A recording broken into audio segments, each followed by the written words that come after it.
For this portion of the lesson, we're going to be subtracting the region side of the car and then adding windows. So let's go ahead and zoom in to where the side window would be. And we're also going to then add the layer of the photograph that we had downloaded. So let's get that activated and let's zoom in, and we want to focus on the side windows here. So you can zoom in, and we're going to be using the arc and the line tool. So we are on the right side of the vehicle here, and I'm going to start with that line tool, and I'm just going to go ahead and put it across the window. And so I'm going to come all the way across, and then I will go up, and when it starts to curve, I'll use the arc tool and make sure that we're snapping, and we have a radius here.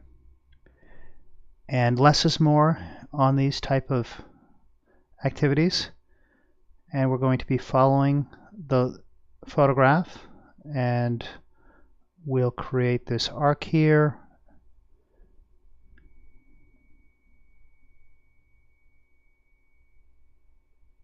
And I'll zoom in and out, and we'll start, make sure it snaps. That was our starting point, and I can probably do this in one fell swoop here. Now you can always go back in and select the object and make some slight modifications if you need. Alright, so that looks pretty good. So that's all in the glass layer, and you can turn it off and turn it on again if you need to inspect it. So we'll go ahead and turn off the photograph, and let's get ourselves into a view. Now everything's on the same plane. It doesn't have to be on the plane of that regioned side view, and what we'll do is we'll go ahead and select the object, and we'll go ahead and turn on the photograph, and let's go do that rear window,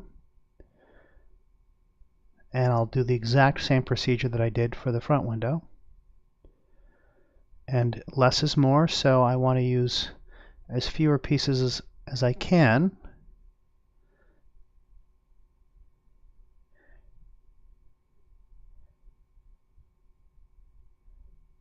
Alright, really doesn't matter which direction we do this, just as long as I'm snapping the object. And again, if I make an error here, I can just go ahead and modify it after it's on there, just by zooming and scrolling in and out with my mouse is what I'm doing. I will make this an arc, and then we'll just finish the top part. Make another radius here. So again, these arcs are all part of a circle, so we would dimension this. If you were going to dimension it, you would dimension an object similar to the way that we're constructing it. Radius each circle. Dimension each circle. There we go, and we'll snap it. Alright, so that looks fairly good. I can always go back and spend some more time, but for this exercise I just want to keep moving here.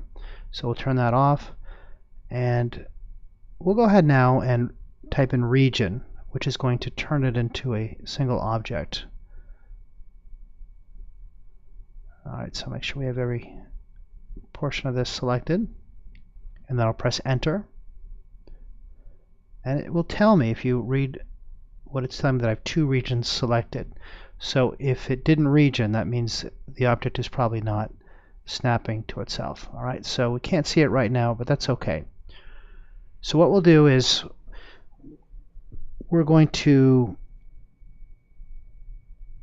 take these pieces, and we're going to actually want to copy them, because we're going to use them for two items here. So let's take the windows, select copy, select a point we want to copy from, and then just move them out of the way for now.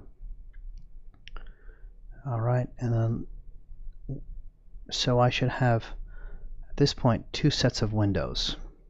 Alright, so now what we'll do with the original windows, we're going to be extruding this object.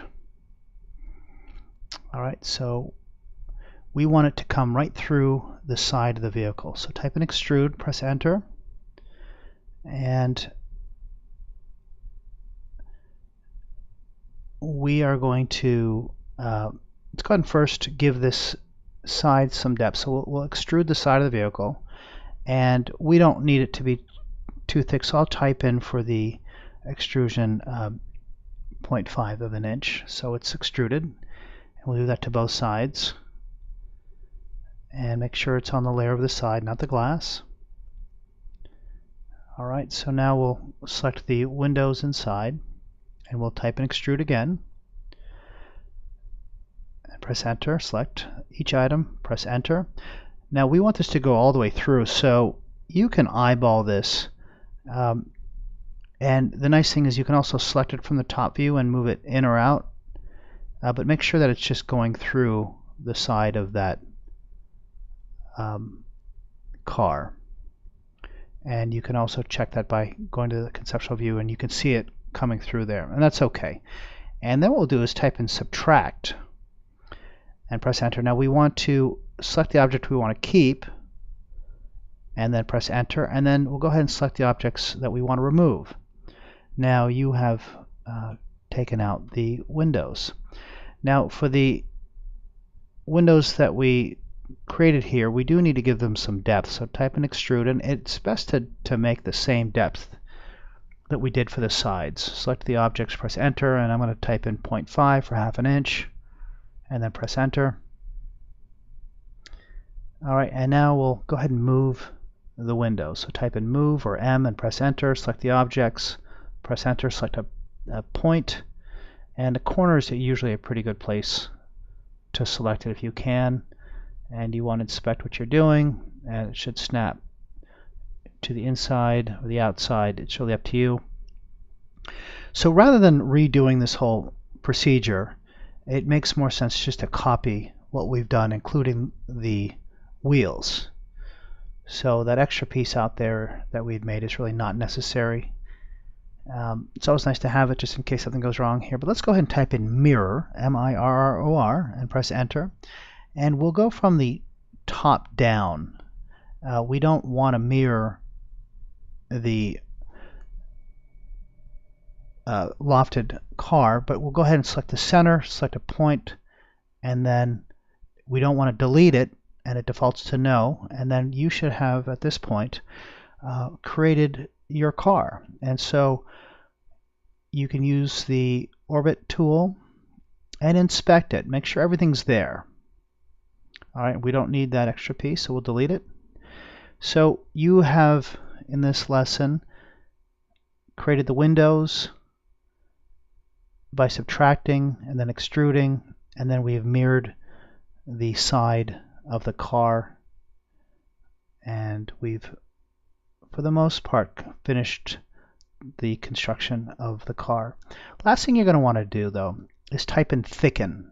And the reason why you do this is because right now it's just the skin. If you would export this into a different 3D animation package, sometimes you actually wouldn't see anything in the center. So we extruded it to a 1/4 of an inch, and we have completed this lesson.